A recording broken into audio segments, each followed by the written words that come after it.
Hello, everybody. Welcome back to Rambling RunOff, a sports podcast where I give you the news where I think you should hear. My name is Robert Rios, once again giving to you this wonderful sports podcast that we have here. I don't know why I'm goofing up early on. We're gonna move on to my co-host Danny Tan. Danny, say what's up to the people so I can compose myself here. What up, everyone? Damn, man, we hit 50 and all of a sudden you dropping the ball. It's because we're starting over. That's what. Damn. Starting over. Just fumbling and we're fumbling and mumbling. We're mumbling RunOff now. Mumbling off. But yes, we are here with you once again to give you a wonderful episode of Rambling RunOff. We got a lot of stuff to unpack today. We're gonna talk about the NBA in-season tournament that just wrapped up, the MLS Cup final that also just concluded, and the warm-up where we're going to be talking about the one and only Shohei Ohtani going to the Los Angeles Dodgers. And in the rundown, we got an action-packed rundown for you today, so you guys stick around to the end because we got a lot of stuff to talk about. And Danny, I know you're super excited to talk about all of it, aren't you? Yes, sir. So yeah, I mean, before we get this show going, I like to ask our co-host what she's been up to. So Danny, what you been up to? What can you tell the people that's been happening out on the streets? I haven't been much up to much. I think I talked about it last week, but I am looking into a new set of golf clubs and I'm improving on my golf swing, working on a little bit more, getting a little better. I took a big deep dive into golf clubs. I am nearly an expert. Bit of exaggeration, but I really took a deep dive. I know way too much about fucking golf clubs. But other than that, we talked about Thanksgiving last time already. Yeah, I've been golfing, hitting the range, trying to get everything squared up and improving. Robert, what about you? You been up to anything crazy recently? I mean, the only crazy thing I've been doing as of late was getting up that video podcast up. Sorry, everybody, that came out a little bit late. Just a hair. There was a, I know, barely made it on release day, but who figured that doing video was gonna be very tedious to set up and export and upload and all the little mechanical things that go into doing a video podcast. But hey, I mean, it's not the best, but I think the final product was decent for our first go out doing video podcast. Yeah, we can only go up from here. Yeah, I think it was pretty good. No, yeah. So if you guys enjoyed that, let me know on X or Instagram or wherever, and say, hey, Twitter, I like the please. video podcast. No one's gonna say X, dude. Come on. People call it X. What are you talking The website about? formerly known as Twitter. You know, just like Prince. I just call it AKA Twitter. I think it still is just Twitter. It's just, they just gave it. I don't know. It's still weird. called Tweet. If you get linked to something, it says Twitter. Like, yeah, that's true. What are you even talking about? Literally threw away the most notable word social media ever brand for stupid ass letter dumbass. I think my theory is, yeah, it's still Twitter, except that they just wanted to troll everybody and change the logo and see as a mega social experiment to see how people would react. And I know, it's so stupid. But literally, he's running himself bankrupt by doing that. No. Well, here's the thing. He doesn't. No, you could just get rid of it. It's not even that important no more. It's already a big conglomerate that it could sustain itself or crash and burn. But it's already crashed. It doesn't matter anymore. Well, I mean, yeah. I mean, it's still up and running. I mean, it's still up and running, but like, he lost 70% of his sponsorship or his marketing money. Well, it's not a political podcast. It's not talking about it. Well, it wasn't even political, bro. Why are you political, bro? Yeah, come on. We talk about your I don't want to talk about it anymore. Let's get into the real stuff. You're trolling yourself. You did this to yourself. Man. You know, maybe we do a spin-off podcast. Bruh, I school you on some stuff. All right. Chill, bro. All right.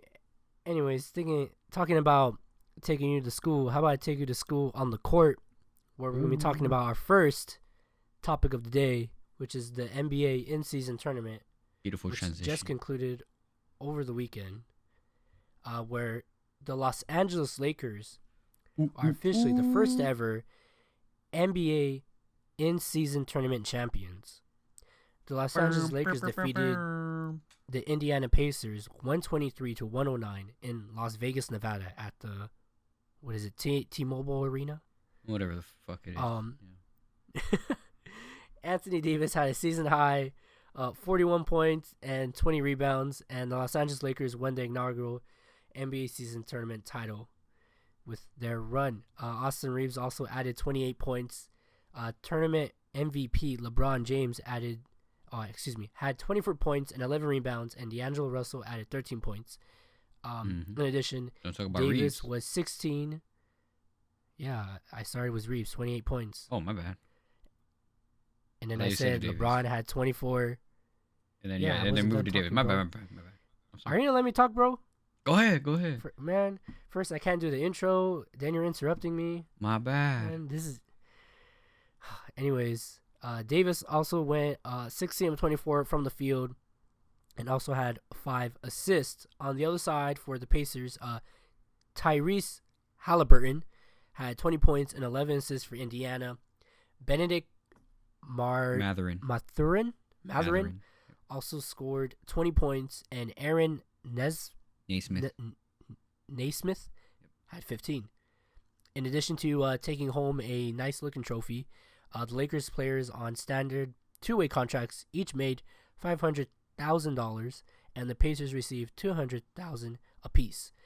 Players on two-way deals take home half those amounts.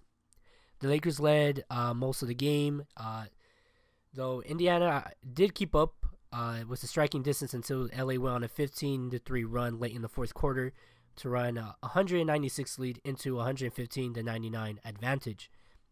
For the Pacers, they now look to the regular season and go on a 4-game road swing with the Lakers on a Texas road trip starting in Dallas. So, Danny, were you able to catch this game? Yes, sir. I watched majority of it. I wasn't able to catch the very beginning of the game, but I watched, I think from the middle of the second quarter on, and it was some old school basketball. I don't know if you were able to catch this game, Robert. Were you? I caught a little bit of it, but yeah, halfway through I was like, okay, I think this game is over.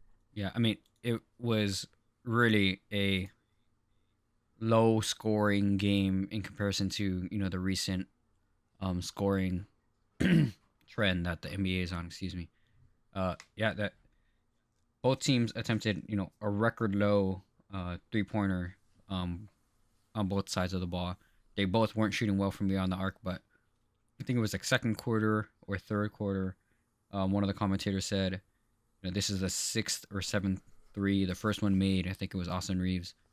And it was so far into the game already. So, man, they're usually chucking up 15 by now, by half or a little bit after half. And it was old school, get into the paint, get your points. Anthony Davis totally dominated the game with 41 points, not just on offense, on defense. He shut down Miles Turner, had him foul out of the game early on into the fourth quarter. Yeah, I mean, defensively, the Lakers looked really good. This is, I think, what people expect a Lakers team to be. Anthony Davis dominating, LeBron contributing well and passing the ball, making sure people get their piece. D'Lo contributing. He could shoot better, but they were firing on all cylinders. This is the long, lanky defensive team that the Lakers hopefully will carry on into the regular season. As of our recording, the Lakers are playing Dallas right now. The score is currently 61-76. Dallas is up, and it is 11 minutes 11 minutes left into the third quarter. So it doesn't look like they're carrying it into the regular season. Maybe that game will swing around, but I mean, this in-season tournament was a whole lot of fun. I think the Indiana Pacers just struggled on defense, and they just could not handle someone as big and as quick and defensively dominant as Anthony Davis. What'd you think about the game, Robert? I mean, I thought it was pretty good. I mean, if I am correct, was this the game where LeBron did those back-to-back-to-back three-pointers from, like, half court? No. Or was that the game in the Pelicans? That was against the Pelicans. Okay, yeah, because even in that game, too, I did think it was very high scoring for no reason. Defense was optional. Yeah. I feel like I kind of saw that, and you're saying it was low scoring, but I feel like I don't know. I was getting the same vibe again. I was getting that all-star vibe where it was like, all right, we're just gonna put up shots and hope for the best. Yeah. And I was like, this might not be the thing for me, low key, because I was like, I want to see some defense. I want to be competitive, which I mean it was for the most part, but I could tell every so often I was like cringe, like I don't know. It might just also be my disdain for the tournament, low key, high key. I like the tournament. I mean, it puts a little bit of skin in the game in a time of the year where most people aren't watching. Like yourself, normally when you're watching NBA, when do you start watching? Do you start watching like after All-Star game, or do you start watching for playoffs? As a more casual fan, when do you normally tune in? I tune in when I turn my television on, or I go on ESPN and ESPN says the game is on ABC or ESPN on the ESPN app, and I turn my phone on. And I'm like, oh, look, it's the Pistons going up against the Kings. I will watch it for like 2 minutes. And you know what I mean? Like around what time of year? Are you like kind of sporadic, and then playoff time? No, yeah, it's sporadic. Yeah, it's you're very sporadic. Yeah, playoff time. You're definitely tuned in during playoff time, right? No, yeah, playoff time for sure. That would probably be like the best time to see the. I guess yeah. I know what you mean, but also, what is the point? Well, do you get what I'm saying? If you're really talking about consumer, what the point is, well, as a consumer, it's different. Because last week you're like, oh yeah, this is what the NBA wanted. They're getting money. Yep. They're getting exposure. They're kind of getting the casual viewer to be like, hey, look, this is kind of important. Why don't you go check this out? Yeah. Why, yes, that is true. But if I'm a consumer, why would I want to go see a tournament that you say it's important, but then after it has no importance? I mean, I get it. The players do get money. The NBA is putting up this cash, but at the end of the day, where do you go? It's just a trophy in the cabinet again. I mean, I don't know. I don't know. It hasn't. It's not growing on me as much as it grew on you, I guess. And not because you're more of a basketball person. Like, yeah, I don't watch as much basketball. And long story short, I used to watch a lot of basketball as a kid. Not anymore, unfortunately. But I'm not too much of a basketball head. But at the same time, I watch a lot of sports where I'm like, okay, what's important about this? Like, what is the significance? Yeah. Like, where are we gonna take away from this? Yeah, I mean, I definitely see your point, and to that point, the championship game is definitely not important, because it doesn't count. The stats don't count. It's just for the cash, really. It's for the cash, and for I guess the only point for a consumer to watch, especially the championship game, is to watch two teams who should be, and I think it was played with extra competitive spirit. When this time of year, early January, getting into mid-January, teams are still kind of, warming up and, getting into their grooves and whatnot. Exactly. I think usually, just talking very general, by Christmas time, you kind of get a sense of which teams are gelled up. Teams that might have been injured early on and have recovered are, getting their chemistry together. Christmas time, I think, is usually when, not a super casual fan, but someone who follows the NBA here and there will start to tune in. They'll definitely tune into a Christmas Day game because, what else is there to do on Christmas Day? Maybe go shopping or something. You put on TV, you throw on the NBA because it's on all day. Same thing as NFL during Thanksgiving, right? Yeah. So to get people to watch, it's an easy way to get people to watch. Exactly. And I think what the NBA hopes is that the in-season tournament games are more competitive to get people both to watch the tournament games early, watch a championship game, and then maybe let's say 90% of the people tune out because the in-season tournament things like, oh, that was fun, but now I'm gone until playoffs, right? Yeah, exactly. Maybe 10% of people stick around. That's still a win for the NBA. That 10% of people would not have tuned in if it did not exist, right? And yeah, that's true. Just in general, I think that the in-season tournament, the competitiveness that teams surprisingly played um, with shows a little bit of a sneak peek of playoff basketball. I think this Mm-hmm. championship game showed a little bit more of how playoff basketball might be played. I think it was a bit of an exaggeration because so many of the points were made in the paint, and I don't think that's sustainable for all teams. Like some, Oh no, it yeah, is like not. exactly, like most teams, and the trend of the NBA, 3 pointers should be chucked up way more often. That's just the trend of the offense. But slowing down the game a little bit, adding competitiveness, just making the fact that this game matters something more than a regular season game, uh, I think adds to the players' drive, and you can see it. Not in all players. Some teams, didn't really care about it. Some teams did and were disappointed. I think most teams in the semifinals were at the level that they cared a little bit more. Maybe the Pelicans were the only team that didn't seem like it because of how badly they lost against the Lakers. And there was no Yeah, it was pretty drive. bad. There wasn't a bunch of hustle on the floor to try to get back when they were down by 15, down eventually by 40. There was not.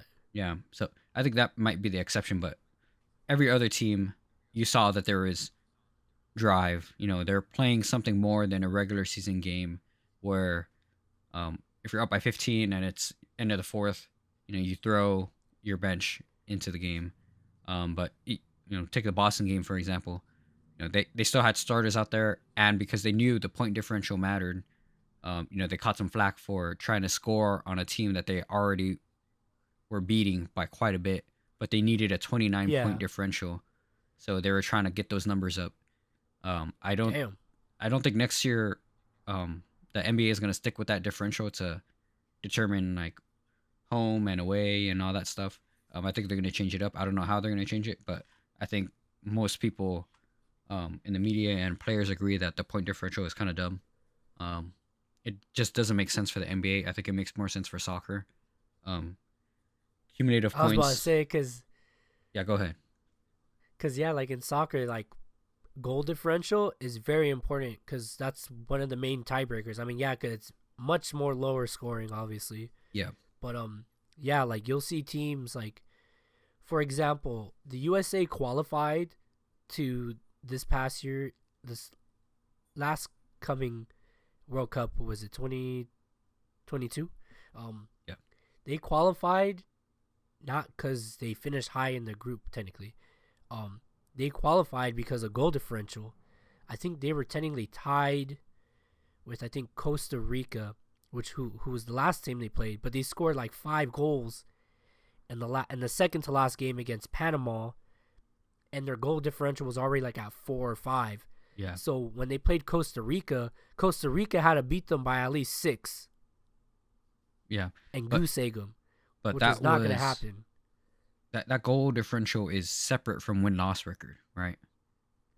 No, yeah, that's what I'm saying. Like, Yeah. that's what I'm saying. They were tied with wins and losses, which in culmination was they were tied on points, basically, Yeah. right? From wins and losses and draws.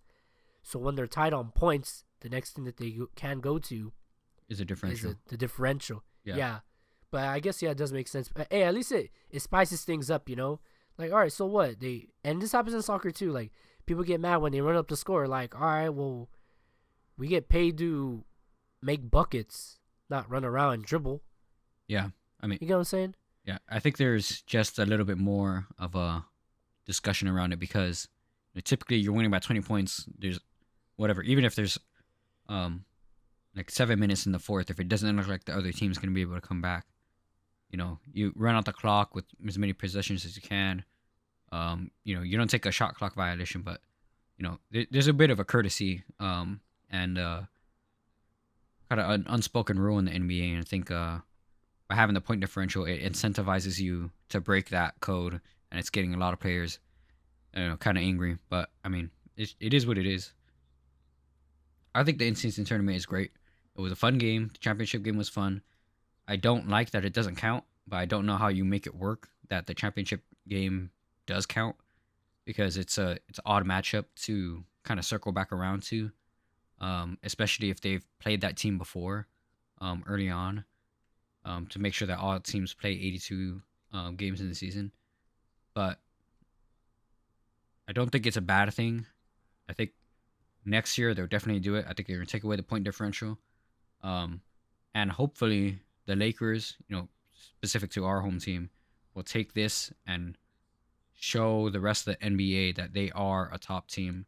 I mean, right now as we speak, they're 6th in the standings and only separated from the top by 3.5 games. The number 1 team in the West being the Minnesota Timberwolves, with 17-5 record. It's pretty good. Again, this year the West is so tight. From 10th place to first place, it is a 5-game difference. We're still early on in the season. That can definitely shrink. I think even late in the season, we're talking about 4th to 7th being like a 1.5, 2-game difference. Near the end of it. The West is just so close. Similarly, in the East, it's pretty close 1 through 6. But once you get down to 10th, my Hawks are 7.5 games behind the Boston Celtics, who are sitting at number 1. I mean, the NBA is looking really tight. The in-season tournament, I think, was good for everyone to kind of see how pressure affects the game, especially for a young team like Indiana. They lost the tournament game or the championship game, but they did not come out of this tournament as a loser. They definitely came out more experienced, felt the pressure. They learned how to play a bit of defense against Boston. Kind of fell apart against LA. But I think that was just because the Lakers knew, hey, if these guys are going to play fast and loose and score wildly on us, we're just going to foul the hell out of them. Get them to be afraid of chucking up the ball, force them into the paint. And inside the paint, they're our play toy. And, that's, I think, exactly what happened. And then combine that with the Lakers' focus on perimeter defense, because the Pacers are such a good 3-point shooting team. They really just dismantled them. And I hope this is the Lakers that we see going into the rest of the season. Maybe they take a little bit of a lackadaisical stretch getting into Christmas, and then after that ramp it back up. But I'd hate for them to have to play catch up like they did last season. I'd like for them to finish top 4, get home court advantage, and then hopefully make a run for the championship. Give LeBron something to remember, his time in LA not being just a bunch of failed postseason runs. It'd be really cool. But we'll see. We'll have to see what happens. Oh, okay. I mean, remember, he does technically have a trophy with the Lakers already. Technically. Yeah. The 2020 season, which is a hard-fought championship. A lot of people will say it doesn't count because it was in the bubble. I say it definitely does count because everyone was only doing basketball. But, I mean, we'll see. I think the Lakers have a real shot this year. The top of the leaderboard in the West is, I think, a little skewed toward teams that are a little hot right now. I don't think the Minnesota Timberwolves or the Oklahoma City Thunder are going to be this hot this long. I think the Timberwolves might hang in the top 6. I don't think the Thunder are going to stay this hot this long. But, we'll have to see. Maybe this is, I'll eat my words, and this is the year that the Thunder make their leap. Similarly in the West, in the East, Orlando Magic, another team that I don't think most people expect it to be so high so early on. They're starting out really hot. I don't think it'll last, but we'll have to see. We'll have to see a lot of parity in this league. I can't believe you just said that the Thunder are going to make the leap. I said it could be this year. It could be the year this year. It could with Chet be. Holmgren coming out as a rookie. I mean, breaking out, having a breakout season. As a second-year rookie. Could be. Could be. I don't think that they're gonna. Excuse me. We're running out of time on our segment here, but I just like to point out. Remember, they had KD, Harden. Yeah. And also Westbrook. I'm not saying they're gonna make a championship run. And they couldn't do it. But you're saying the leap. What other leap the are they leap gonna make? To make as a bottom team to a playoff team. Okay, that's what you should say. Because when you say the leap, there's no. I'm not saying the leap to. I would have said a contender for the championship. Come Okay, on then now. that's what you're supposed to say. I don't know. I'm just assuming. You No, just said leap. no, come on, man. Nah. A leap You're like a Josh. third year leap. A third year player making the leap into, possibly an all-star, possibly an all NBA player, someone who, hasn't been playing their best but has a lot of potential. That's a leap. Yeah.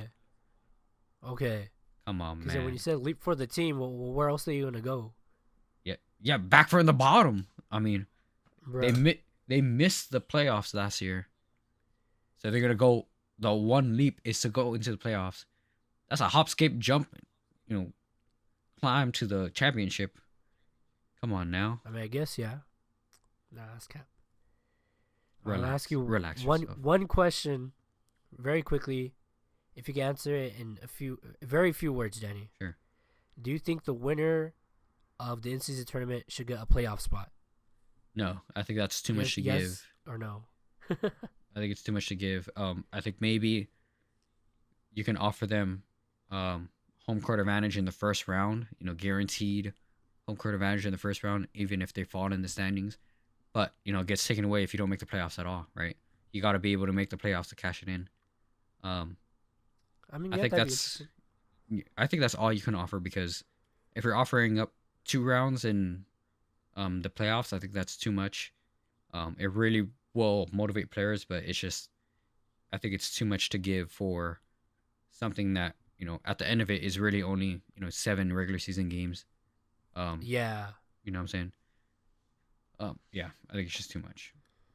My answer to that response is no, because then it would make the regular season kind of pointless. You played 82 games. Yeah.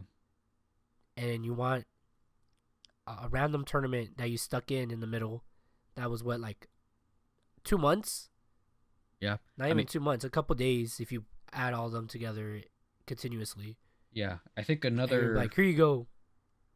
Yeah, another player had said, or had commented that maybe adding a bye for a team, taking out a week full of games would be incentive enough. But I think it's just logistically too much of a hassle to do, because I think even for other players in that team, you get into a rhythm of game travel, here and there. You kind of plan out your breaks and stuff already. It's really hard to take a whole week off. I'm sure most players would be super happy with that, but it's really hard for, I think, the NBA to schedule it, for coaching staff, everything, like take a week off. You're still practicing, right? You're just not playing games. But then afterwards, you have to warm back up again, get into game shape, get into the schedule and the regimen, get back on rhythm for your game travel, game routine, whatnot. But yeah, I think maybe home court advantage. If they get there, they get there. If not, then it's a wash. I think that's a fair for the first round. I think that's a fair reward. Maybe in lieu of the money, or a decrease in money, and that being a bigger incentive, because I think money is a better motivator. But maybe $500,000 is insane amount of money, and I think that's a great motivator for most people. But for a competitive team, home court advantage guarantee in the first round, I think is pretty good. Alrighty then. Thank you, Danny, for answering that. That is it for the NBA in-season tournament wrap-up. Congratulations to the Los Angeles Lakers on their victory. And looking forward to a great regular season for the rest of the NBA teams. We're going to move on now from the NBA court to the MLS soccer field. We had the MLS Cup final also take place on the same day as the in-season tournament final, where we had Danny Tan's Columbus Crew take on LAFC, in which the Columbus Crew are your 2023 MLS Cup champions. The Columbus Crew beat the defending champions LAFC 2-1 in the cold, wet, rainy night, or afternoon I should say, in Columbus at lower.com field. So That's the game was like at 1 p.m. here. 1, 2, 3. It was like 4 p.m. over there. Yeah, so the game probably ended like around 7ish, 6ish. In which, yeah, it was some heck of a rain out there, low key. At That's some point, crazy. it just looked like the static. You know, talking like Yeah. the older TVs, Yeah. like just like all staticky all over the place. I'm like, damn, it's like it had stopped and it came back. I was like, damn, like this rain is relentless. But That's nevertheless, the Crew are the champs. Which I'll go through the formalities real quick. Chucho Hernandez scored in the 33rd minute after LAFC's Palacios had a handball in the box. The ball jumped off his chest and into his flailing arm right inside the box. So Chucho went up, took the shot, slotted it going left for the easy goal, going up 1-0. The whole place exploded. This was the first goal allowed by LAFC in their past 4 matches. 4 minutes later, Columbus's Yaboa snuck around the LAFC's back line and found the back of the net to make it 2-0 in the 37th minute. He was assisted by Malte Amundsen, something like that. Threaded a pass through to Yaboa on the left flank, and in about 11 passes or so with the build-up, got the goal. It was all, I was able to watch the whole game. It was all Columbus in this first half. I was a little bit shocked on the play by LAFC's part. Jokingly, you could say that, did they get off the plane? Did they get off the bus? Were they there mentally? Nobody knows, but at some point the possession meter, the percentage read Crew 70 in their favor against LAFC's 30% possession. But in those moments, you could say that some teams are better when they don't have the ball and they could just counterattack you. But in this case, it was not to be true. And then going into the second half, Columbus had about 2 to 3 chances to make it 3-0. You had a pass that was deflected out of bounds. If it wasn't deflected, it would have been an easy heading goal. You had like maybe a couple half chances that LAFC kind of got lucky on that, were just not good shots taken. There was, it might have been the same possession where the shot was deflected. Vela had tripped up Chucho Hernandez and the referee let play on, and you could have sworn that Columbus was going to score because, all shit kind of broke loose, and it wasn't free flowing, but you could tell that LAFC just, it wasn't their day, and you could probably blame the rain or the travel or whatever it could have been, but Columbus was on a good one, and they're not just they're not just a original MLS team. They're the original right, MLS baby. club. Because they were I think they did it in alphabetical order. Columbus Crew, so C. But yeah, they're the original club, and they were the champs on this day. They take home their 3rd league title in club history. From, I think I said it last week too, in 2008, 2020, and now 2023. And yeah, Columbus taking that victory 2-1. The one goal by LAFC was scored by one of their best players, Dennis Bouanga, in the 74th minute. The ball was scattering around in the Crew's half. They lose possession. They lose the ball. The ball gets crossed into Bouanga, who takes a shot. Shot comes off of goalkeeper Patrick Schulte's face, which was, you could say, a heck of a save still. His reflex is still top notch. But he was unable to get the rebound, and Bouanga was able to slot it into the back of the net. And for like a split second, I was like, are we going to get some MLS shenanigans? Is LAFC about to do what Columbus did to Cincinnati last week, and prove to everyone that 2-0 is the deadliest lead in soccer, which is true. It But is. as I was watching this Absolutely. game, and Danny, I know you don't know this, but 2-0 is the home. It has a home in Columbus. 2-0 is the home. It lives in Columbus. So I was like, wait a minute. What if the game ends 2-0? It was born and raised in Columbus, so why not? But of course, I do think, it was a little bit of a lucky goal, considering LAFC couldn't get Carlos Vela involved either. Bouanga was silent. They were switching their wingers. They were switching everybody, trying to see whatever could work. Nothing was working. For Columbus, they were on they're shooting on all cylinders. Aiden Morris was good. The guy, this other guy, I don't know if you guys know who he is, but his name is Darlington Nagbe. He's known in some circles as the Fixer. He officially now has 4 MLS Cups under his belt. I believe he won in Portland. He won in Atlanta. He now has 2 in Columbus. Congratulations, Darlington Nagbe. He is only, I believe, the second player in MLS history to have 4 MLS Cups. I think the last guy was Brian Mullen, I think. I may be wrong. But yeah, he balled out. He didn't light up the scoreboard. He didn't light up the stat sheet. But when he was on the ball, the crew was balling out. It took LAFC resorting to hacking a shack, Danny. They had a hack a shack on him a bunch of times throughout portions of the game because they just couldn't guard him. They couldn't, contain his passing. So they started picking up, I think maybe 2 or 3 players picked up a yellow for persistent infringement. Damn. It got, literally one guy got a yellow for, it wasn't even anything too crazy. Darlington kind of just went down. But it got to the point where the ref had a point on the field, there, and there were the fouls prior to this.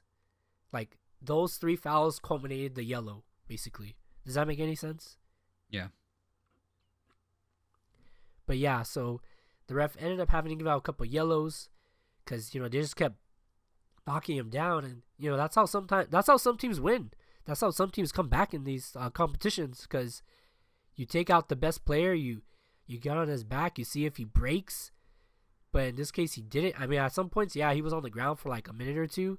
Because, they were chopping at his legs. I was like, damn, they can't do it. They got to hack a shack and hope that they can sub him out and he can't walk.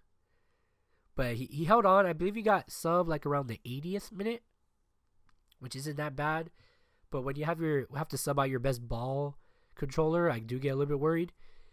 But no, Columbus, they were on a good one. Even when they were making their subs were good. They subbed on Jillian Gressel. They subbed on Christian Ramirez, who's been a great scorer for them as well.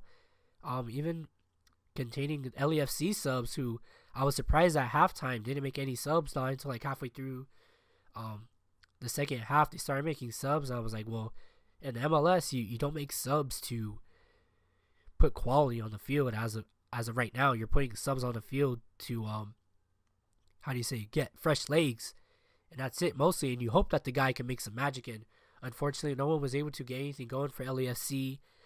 They were still struggling to move the ball. There was, I would say, probably a 10 to 15 minute spurt that LAFC was just, whipping balls through.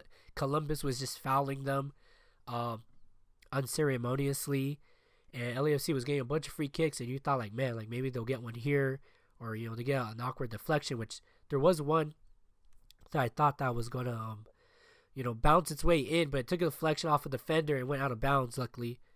But, it was just all Columbus, and even in those last, 7 minutes of stoppage time, it was nerve-wracking. The rain's just hammering down on them. But Columbus was able to hold on to the lead. And it was I think it was a pretty good game. It wasn't as dramatic as last year's goal fest and penalty shootout when the LAFC had, but just the fact that you had a team with a new coach, a team that from the 2020 championship team that they had, there was only 3 returning players. Especially because Columbus, almost disappeared basically. It's a sight to behold, considering that, like I said, this team almost didn't exist no more. They bought Wilfred Nancy from Montreal, the Frenchman. He becomes the first black head coach, black manager to win MLS Cup. Fun fact. And in just his 3rd year as an MLS head coach, he won the MLS Cup. But enough of me yapping. Danny, were you able to watch this game or see the highlights by any chance? I was not able to do either of those. I knew Columbus had won because I looked at the score afterwards, and I was waiting to showboat to you about this. I mean, I was gonna do it either way because if LAFC won, I would be like, haha, loser. The Galaxy, #1 rival, beat beat beat Columbus Crew and was still able to win the championship. How many does the Galaxy have in the last 5 years? But I mean, I'm glad the Columbus Crew won. Like you say, #1 club, #1 MLS soccer club. I mean, this is tremendous. You said it's tremendous. Tremendous, yeah. I stole that from Ernie Johnson. I don't know what it is. Is it from when he won his broadcasting Hall of Famer thing? This is Well, he says it pretty often. He says tremendous pretty often. Oh, okay. But yeah, Danny, are you excited that your team won, bro? We're just gonna make Columbus your team now. It is my team now. I mean, I had the soccer ball. I would love. It's probably one of the most expensive training balls ever. I would love for you to say you love the Galaxy, because you got tickets to go see a Galaxy game. I did see, and I really enjoyed it. Just the backstory on your Columbus soccer ball is just too much, so I can't even deny. It's so deep, you know. Yeah, it's pretty deep, so I can't even persuade you. But yeah, honestly. But yeah, congratulations to the Columbus Crew on their victory. Thank you. I believe they had their as of this recording, I believe they had their victory parade today. So congratulations to all the Columbus fans out there, all the Crew fans. And yeah, we look forward to another great MLS 2024 season, which I'm going to go over some dates, if you don't mind, in regards to the MLS. The MLS trade window did open on Monday, as of this recording, on December 11th. There have been a few trades already. Nothing to go crying to your mama about. But yeah, free agency is also next. We'll be opening later on the 13th of December with the I'm about to say NFL. Excuse me. The MLS 2024 Super Draft scheduled for the following Tuesday. The 3-round Super Draft is ordered based on each team's position in the 2023 regular season standings in reverse order. So I believe it's going to be Toronto, who finished bottom, are first, and it's going to be followed by Inter Miami, shockingly, right? Chicago Fire, and DC United. But yeah, look for the 29th edition of the Major League Soccer season. They have a start date around February 24th of 2024, and you should be seeing the next season's schedules coming out December 20th. That is when that is the date that is being passed around for the schedule releases. So December 20th, everybody, you will be knowing where your team will be playing, or what their schedule and what their, I was about to say in Spanish, I don't know why. What the hell? What their horario is, what their schedule is. Yeah, I don't know why. It's like popped up in my head. Yeah, so keep a lookout for that. Yeah, the heritage was kicking in for a second. It was the football kicking in. Cool. But yeah, Danny, I want to say you got to see a lot more soccer this year in regards to MLS, and as we kind of start to wind down our MLS topic here, what would you say have you learned about MLS this year? This year, I think I learned that the MLS is much more a parity league, I think, than the NBA, and has been for a while. Where top teams are top teams, but a couple of games here and there go bad, and all of a sudden, you're looking at the team just falling off. I think this season might have been one of the more recent years where the top teams go a little further, but still, it could be anyone's game. And I think the MLS is building up to be a much more competitive league with a handful more international players, including Messi, coming into the league. And it's gonna be a lot of fun. I will definitely be tuning into more games. And it's all due to, I just want to attribute this growing, budding fandom to Robert for that one in-person soccer game. It was a lot of fun. Soccer, similar to baseball, much more fun when you're in person. Yeah, I'm gonna try to tune in and go to more games. All right, that's a very fair statement considering. Yeah, I mean, as a average watcher of MLS, yeah, it's very parity based. Anyone from the bottom can sneak into the playoffs and go on a Mm-hmm. run and get to the cup. And look what I just read you. Bottom from who finished bottom are first. Yep. And look who I read. Inter Miami.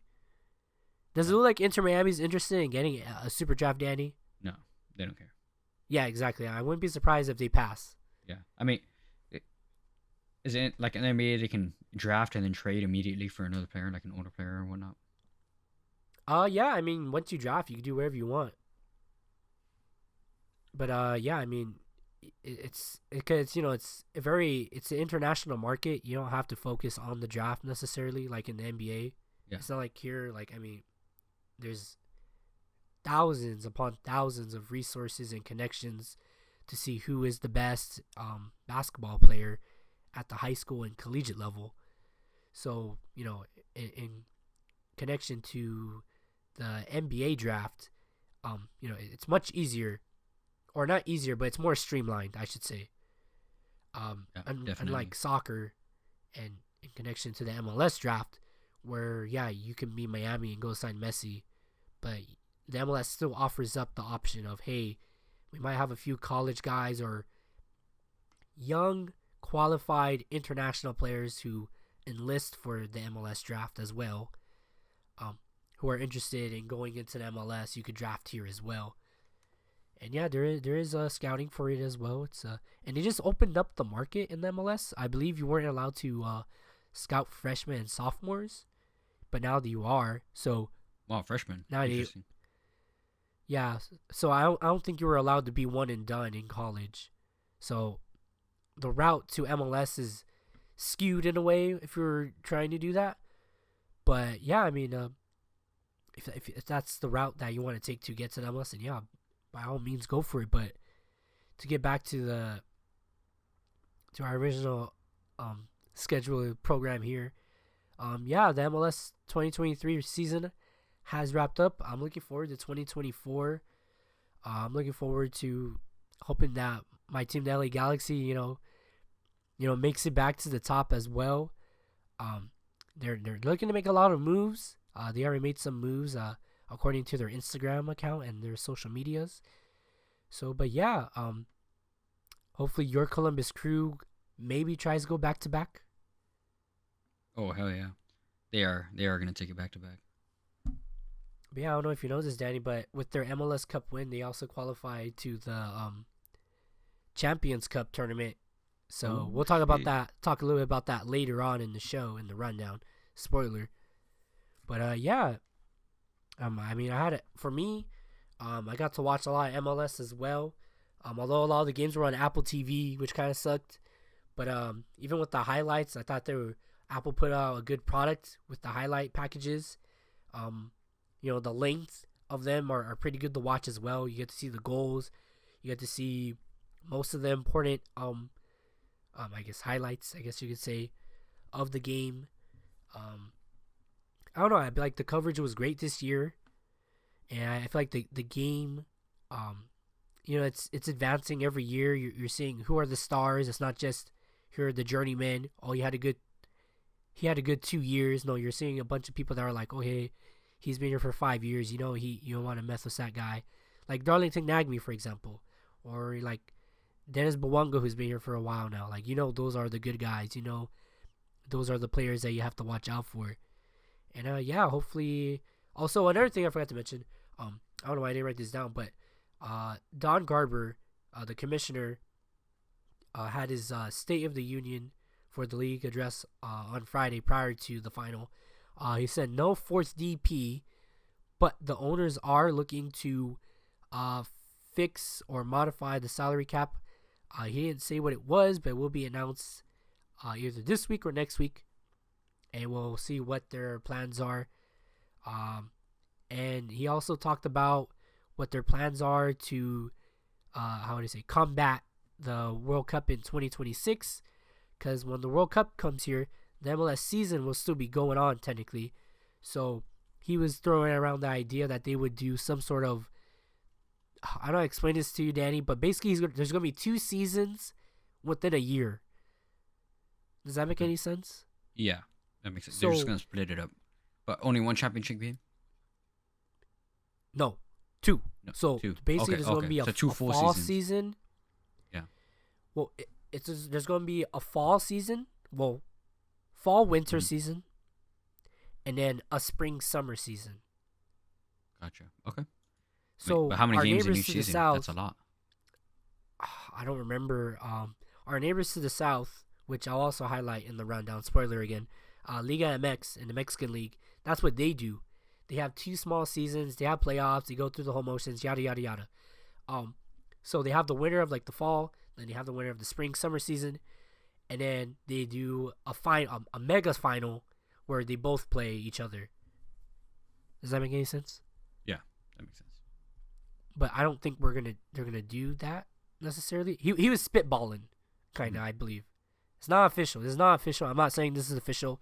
Don Garber was just talking on an idea that they have in order to, not have their schedule clash with, the world's most important soccer tournament. So, I mean, well, they're gonna have to do something. You can't be playing your MLS games while your country's hosting the World Cup. That just don't make no sense. Yeah, you're just Like, you can you're get away pulling with too it. many viewership. You're pulling too much viewership in. Yeah, you I can get away see. with it. You can get away with it when it's not in your country, but when it's in your country, you gotta have all eyes on the World Cup. Yep. But yeah, you have anything else soccer related, Danny? No, sir. I mean, definitely. I've been a little lacking in this year watching soccer. I'll definitely step my game up. I say that every time, but definitely gonna be stepping up to watch a little bit more. Slowly getting into it. Like I've said on other podcasts, I have too many goddamn hobbies. Probably gonna be dropping one here and there, but we'll see. All right, then we're gonna move on in our podcast now to the warm up, where breaking news as of like 3 days ago, Shohei Ohtani is officially a Los Angeles Dodger. Can you believe it, Danny? You know what? It was insane because I was just talking about it with my coworker. I think I brought it up last time. No, I didn't bring it up last time, but that I didn't think it was gonna happen. The last article I had read about it was that he had ruled out the Dodgers and he was looking at the Cubs, the Chicago Cubs. But glad to see it happen. Ohtani, a record-breaking $700 million 10-year contract, making him the most paid athlete in North America. Insane, absolutely insane. And then as of late, recent news, I don't know if you saw, but he is deferring $68 million each year to only receive $2 million a year for 10 years to help the Dodgers open up their cap. And I think the estimated savings was like $46 million in taxes to pay him out with the deferment. Well, of course I saw it. I wrote down a lot of this information for myself, my guy. But yeah, 10 years, 700 million. Officially, yeah, Ohtani will receive $2 million per year for the next 2 years, then $68 million per year between the year 2034 to the year 2043.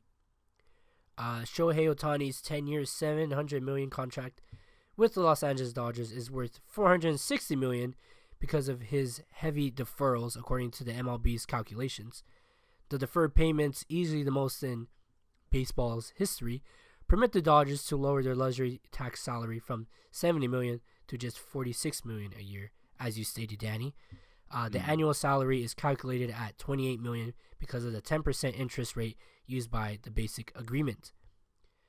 And yeah, like I said, deferring $680 million for the 10 years. But yeah, dude, I mean, you know what's funny? You were the first person to tell me about this. Yeah, because I saw it and I was like, you have to report on this. No, I mean, I was going to see it anyway, but it was just funny because we were just messaging each other on Instagram, and he was like, you're like, bro, Ohtani to the Dodgers, post it now. Yeah. And I was like, let me see. You tried to fact check me? Yeah. You tried to fact check me? Yeah. I got my sources, man. All right, I just got to make sure that we were the ones to break it, I went on to X, and yeah, it was already spreading like wildfire. Um, and yeah, Otani to the Dodgers. He had posted it on his Instagram. He, I mean, interestingly, apologized to everyone for waiting for his answer. 'Cause I think he already had an answer, Yeah. but they were probably trying to figure out how to do it, or maybe it was out of his control. I don't know, but I mean, obviously they had filmed sorry. a promo video, and it was already decided, like behind the scenes, obviously. Yeah, I think that's what it was too. He I couldn't think they were say just anything. showing, or they were just waiting to see how they could announce it. And I bet near No, the yeah, end it they're was just like, that. we just have to do it. Yeah, it was like it was the video where he like has the red and he turns around, it's the Dodger blue, right? Is it that one? Yeah, Did you yeah, see? yeah, Did you know what I'm talking about? Yeah, that's And then that's yeah, a and then promo like video. I think yesterday the Dodgers released the anime cartoon of him, because even my mom was like, "Look, they made a cartoon." I'm like, "It's an anime." I was like, "What are you talking about? Let me Japanese. see." And yeah. So they posted on the Dodgers Instagram, and I'm like, "Oh, okay, damn!" Like they're really going on all out on this. Yeah. But yeah, Shohei Ohtani to the Dodgers. As a Dodger fan myself, I'm pretty excited. Yep. To have one of the best players. Probably the best player in Major League Baseball right now. You know, aside from his injury. I mean, you could list all his accolades. Like it's a pretty big list. You know, he could pitch, he could hit. He won, I believe, AL MVP twice. Yeah. And yeah, I mean, he's one hell of a guy. He's come back from injury already with the Angels. And yeah, I mean, it's been one hell of a run considering he's only been here for like 5 years now, I think. It might be a little bit more than that, but yeah, I wouldn't say his tenure has been that long, and 10 years is a long time. Obviously, in baseball time, he's probably not going to be here for all 10 years. I don't know if you know that, Danny. Yeah, I did not know that. They pay a lot of money, but he's not going to be here for 10 years. Like, yeah, like for example, when the Dodgers signed Mookie Betts, or they traded for Mookie Betts, they also signed, I think, a 10-year contract, which I highly doubt he's going to be here for all 10 years, but you never know, considering they do a lot of trades in baseball. So, but Shohei Ohtani, I don't think he's going to get traded. Doubt it. But yeah, I'm excited for it. I'm excited to see him pitch. I'm excited to see him bat in the Dodger blue. I'd be more interested to see how he fits into the Dodger lineup. Like I said, he got Betts. Excuse me. I am forgetting this man's name. Oh, they got Max Muncy. They have I'm forgetting this man's name, and I hate myself. I'm gonna have to look it up. But yeah, I feel like the Dodgers already have a lot of good batting. They have a lot of good hitters on their squad. But it's Shohei Ohtani. It's not gonna be like how he was with the Angels, where you would hope and pray that they would get on base and Ohtani would hit one long for them to score. So yeah, I just hope it's not a dud. It's not a bust, considering the Dodgers have done this in the past where they throw a lot of cash and get nothing. I mean, they got kind of burned. They've been burned in the past. And as a Dodger fan, it's either when they get into the playoffs, it's either they make it to the World Series or they pick sadness. Which I hope they they don't pick sadness anymore, because yeah, their last playoff run was really bad. Like, it doesn't really matter if they make it to, or if they win the pennant, because like honestly, like, Freddie Freeman, gosh, why can't I remember his name? Freddie Freeman's really good. Chris Taylor's really good. Gavin Lux is awesome. They just re-signed, I believe, Jason Hayward. But yeah, you're gonna have as their designated here, you're gonna have Shohei Ohtani. So, like I said, I just hope it's not a bust. Just to update everyone, I believe part of the contract is that he will not be pitching at least his first year, just hitting, as part of his recovery. Wow, I didn't know that, Danny. Yeah, okay, he had gotten hurt. Yeah, you're right. Yeah, and he got shut down.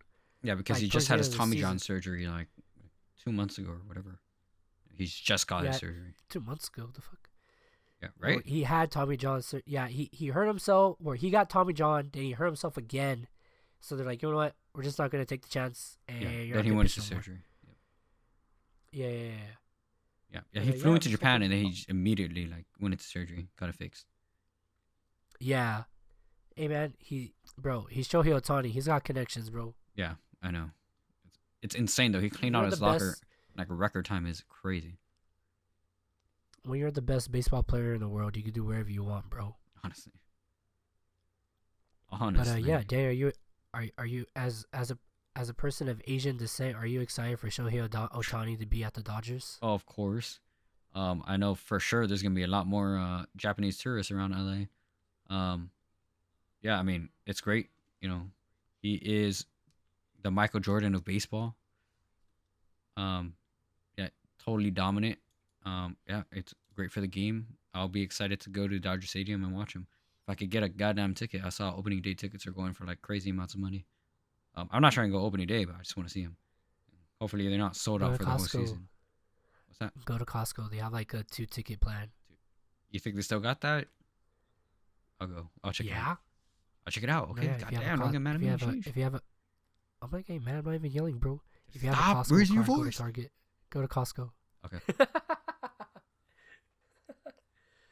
Sorry, am I too close to the mic, No, I'm just kidding. No, you're fine. bro? I was just joking. Anyways, yeah, I'm excited. I hope to go to a game, but yeah, you make a good point. I hope to go to a game because yeah, I'm pretty sure the ticket prices are gonna Yeah, I'm sure they're gonna scalpers are skyrocket. gonna scalp, Scalpers gonna and scalp. yeah, the God damn even it. regular prices are gonna spike. It's gonna be similar to when Messi went to Inter Miami. Yeah, Tickets went insane. from Quadruple the ticket price. yeah, 10 cheapest times. ticket went from $30 to like $250 Insane. for their 18,000 seater stadium, So crazy. which is nothing. Yeah. But, I mean, But Oh. anyways, like you're saying. what go were you ahead. gonna say? You go No, first. no, no, You go no, first. you go No, ahead. you go first. No, no, you first. We're not gonna do this right now, Danny. No. We're almost done. We're not gonna do this. Yeah, the What only were you other gonna thing I say? was gonna say is that they do say it excuse me, they do say it's harder to hit out of Dodger Stadium, so we'll see if Otani still has the same offensive presence, if he can really hit it out of the park literally. And wow the crowd and whatnot. Oh, okay, right on. I mean, yeah, that is right. I think because the winds don't pick up there as that well. Yeah, on the top of the hill is not very windy, and the whole stadium shields it from the wind anyway. Yeah, that's true. But hey, you never know. Shohei Ohtani gonna do Shohei Ohtani things, bro. Yep. But yeah. Oh, just another quick factoid. Dave Roberts is half Japanese. The manager. Oh really? Oh shit. Maybe that's Yeah. how he made it happen. Oh, I think Mookie Betts was like a big part of why he came to LA in the first place. And I think outside of baseball, I think LA or anywhere on the West Coast is just way more attractive to someone who lives, or like goes back and forth to Japan pretty often. It's quicker to fly. Specifically, LA and San Francisco has the food. Anaheim kind of has it too, but has the food of his homeland of Japan. It's little Tokyo downtown. Same in San Francisco and whatnot. It's just easier to get the food that you might be craving, and you don't want to make it yourself and whatnot. I think it's one of the reasons that Rui Hachimura was very happy to come to LA and was really trying to make the trade happen. So I mean, glad for him, happy for us as Dodger fans, and we'll see how it works out. And just to point out, you mentioned San Francisco. The Giants actually were willing to meet that offer of $700 million, but Yeah, at the end of the day, it was in the hands of Shohei Ohtani. So yes, he sir. really wanted to be a Dodger. And really quick too, people thought he was going to the Blue Jays in Toronto because Really? because the taxes thing, like he Yeah. wasn't gonna lose that much money. But I guess he really wanted to be a Dodger. So they have all these like restrictions and loopholes to get his money. Well, I guess it was all worth it because he got to wear the blue. Yep. Yeah. The last article, like I said earlier, the last article I had read, unsubstantiated, was that he was really looking at the Chicago Cubs. So, I don't know, maybe some I'm money about to and fact check you, bro. yeah, and I'm sure that the Dodgers has something in the back end where I'm sure he's gonna sell like a ton of merchandise and whatnot. And he's probably gonna get a big Oh, of fat course. check from that. Maybe it's more than Bro, is that any even other a team had question? offered him. Yeah. But you know what I mean? Like on the back end, jersey sales and whatnot, and he might have gotten a Yeah, deal where maybe. he gets a bigger percentage and whatnot. So the money at the end still makes more sense for him to stay with the Dodgers. So because it's the biggest reach and it's a huge name and brand outside of baseball. The LA sign and logo on its own, the Dodgers LA logo is just huge. The reach is worldwide. So I mean, that's all a part of it. It's all part of it. I don't know, Danny. Ike Sandwiches was ready to change their name to Ohtani Shut Sandwiches. up! It's insane. Stupid bandwagoning is crazy. Wait, real quick. No, really, the owner of that company, Ike Sandwiches, was like, if you come here, we'll change our name to Ohtani Sandwiches. It's crazy. Well, I better see that fucking sign changed. Well, not anymore, because I'm going to San Fran. So stupid. Anyways, we're going to wrap up the warm-up here and head into the rundown. Are you ready, Danny? I'll try to go as quick as possible. You got to zoom through this, because I see the document. All right. That Robert has chill, so bro. helpfully prepared. It is long. Chill, don't worry. This is why I pre-write these sometimes. Chill. So, in the rundown for today's show, we're going to start with the NHL really quick. The NHL's All-Star Weekend. They've added a day. They will start on Thursday on, if I wrote this down correctly, February 1st. It will be hosted in Toronto this year. And yeah, they basically added an extra day. I believe they're going to have a bunch of different 3-on-3. Something about a draft, I believe. So yeah, it should be a good time. Moving back on to the soccer pitch. I almost forgot to mention this, but luckily at the last minute I added this. The U.S. men's national team is looking forward to Copa America, which they just had the draw this past week as well. The 16 teams that will be there will be 16 teams in this tournament in 2024 for next year. The USA is grouped up in all the groups are in groups of 4, and the US finally knows who their opponents will be. They were grouped up. They did a random draw. They will face Panama, Bolivia, and Uruguay in Copa America 2024 here in the United States. The Yanks open up their Copa America schedule versus Bolivia on June 23rd at AT&T Stadium, the enormous home of the NFL's Dallas Cowboys. Reportedly in the lead to be the World Cup's final host area. Then they shift to Atlanta for a clash with Panama, who knocked out the U.S. men's national team of the 2023 Gold Cup. They will be playing at Atlanta United's home of Mercedes-Benz Stadium on June 27th. Then comes down to the group's showcase fixture on July 1st, where the U.S. will play Uruguay in the large but always noisy Kansas City Arrowhead Stadium, the former home of Sporting Kansas City way back when they were the Wizards. And Danny, just for you, and because I saw it on Instagram randomly today, because I do follow this account, but they never really post stuff. U.S. men's basketball, Danny. Yes, Ooh. U.S. men's basketball. Yeah. Team USA announced this week that the men's national team will play a pair of games in London, England, as part of the 2024 U.S. Basketball Showcase and in preparation for the 2024 Olympic Summer Games. The USA Basketball Showcase features a series of games that help the U.S. basketball national teams prepare for major competitions, including the FIBA World Cup and Olympic Summer Games. The games will be hosted in partnership between USA Basketball and TEG. The U.S. will face South Sudan on July 20th and reigning FIBA World Cup champion Germany on July 22nd at London's O2 Arena. The trip will mark the U.S. men's first visit to London since winning the gold medal back at the 2012 Olympics. Danny, very quickly, do you have anything to add about this? Nope. I mean, so many people have signed up. The U.S. team is going to be stacked, absolutely stacked. I think they're just going to destroy. I mean, international play has been really good, but yeah, I think the U.S. has got it in the bag with how many people have signed up so far and how they, unfortunately lost in FIBA. It's just going to be ultimate destruction. Who has signed up? Do you know any names? Can you put some names? LeBron James, Steph Curry, Kevin Durant. Yeah, I mean, just those three alone. Huge, Okay, all right. That's good. Hopefully they play in we're going to say friendlies. They're calling it a showcase. I don't know why. Maybe just because it's the U.S. Yeah. People want to go see the USA teams. Probably. But yeah, hopefully we get to check out these games when they come around next summer. That'd be so Moving cool. on back to the soccer pitch. Liga MX, I mentioned them earlier. Their final is taking place. I don't really mention this league a lot, but since they're in our neck of the woods, I thought about giving them a shout out. Club America will be going up against Tigres in the Liga MX final at the 2-leg final. The first leg will be played on Thursday, December 14th at 10 p.m. Eastern at the Volcan, while the second and decisive game will be played on Sunday, December 17th at 8:30 p.m. Eastern at the famous Estadio Azteca.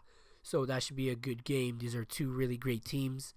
I'm just glad they're playing it before Christmas, because a handful of years ago, I think it was Christmas, they played the second leg on Christmas Eve. And I think it was, now that I remember, it was Tigres versus America, and I think Tigres won in penalties. So yeah, a good rematch from a couple years ago from my memory. So yeah, shout out to that. Still on the soccer pitch, UEFA Champions League currently are in match week 6. The finale of the UEFA Champions League group stage is here, and I'm reading this, so excuse me. It will surely be dramatic. 10 teams, as of this recording, are competing for 4 spots in the Champions League round of 16. Tuesday, Wednesday, the list of teams who need a result, which I think some of them are already out as of this recording.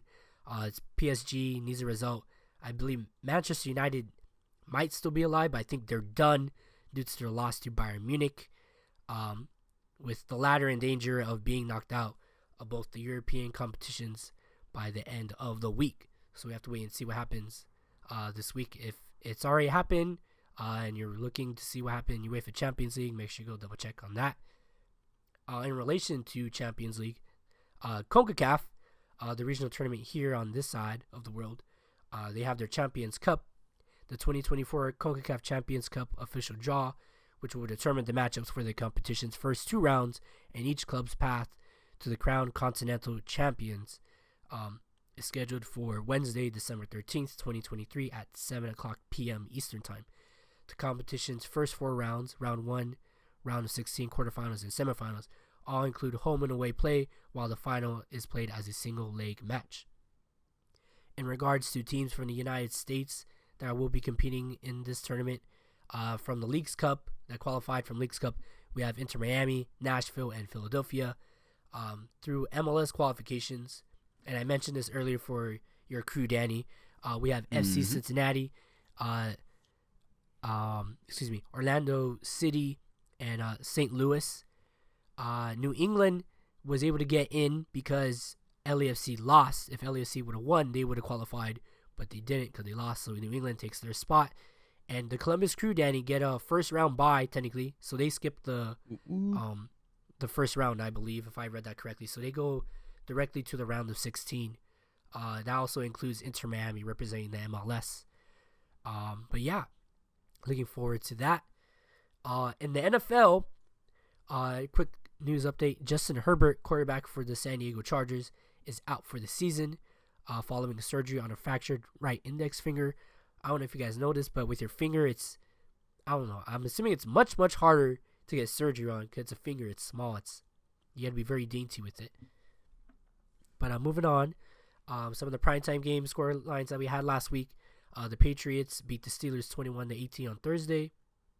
On Sunday Night Football, we had the Dallas Cowboys defeat the Eagles 33-13. We had a doubleheader of Monday Night Football games. We had the Giants squeak out a victory 24-22 over the Packers, and also another squeak out victory. We had the Titans beat the Dolphins 28-27.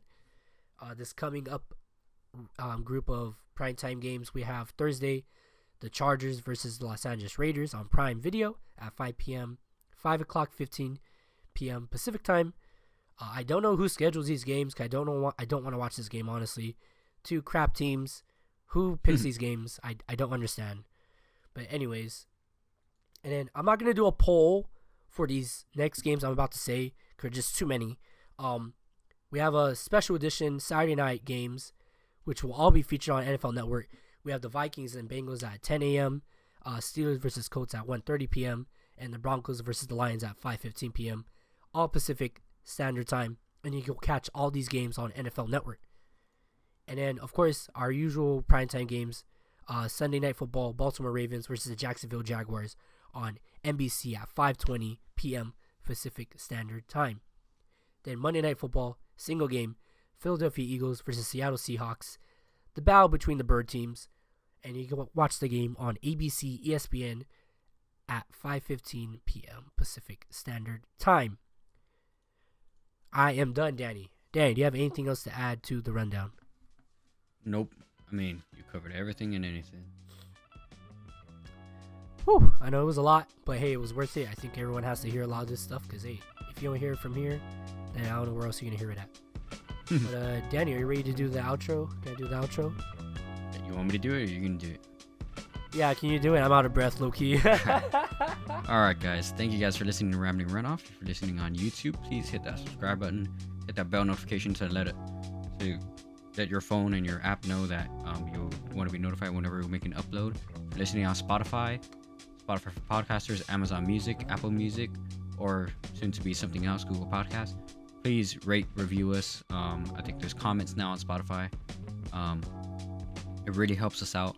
If you want to hear more from us, you can find us on Twitter, a website formerly known as Twitter, at Rambling Runoff, and on Instagram with the same at Rambling Runoff, and then occasionally on TikTok.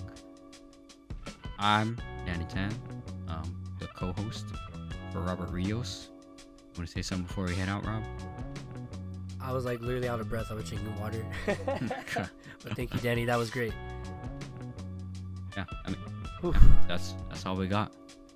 You know what? It feels wrong for me to do the sign off. You got to do the sign off, man. That's crazy. All right. Thank you, everybody, for listening. I've been Robert. That was Danny. See you guys next time. Peace out. Peace.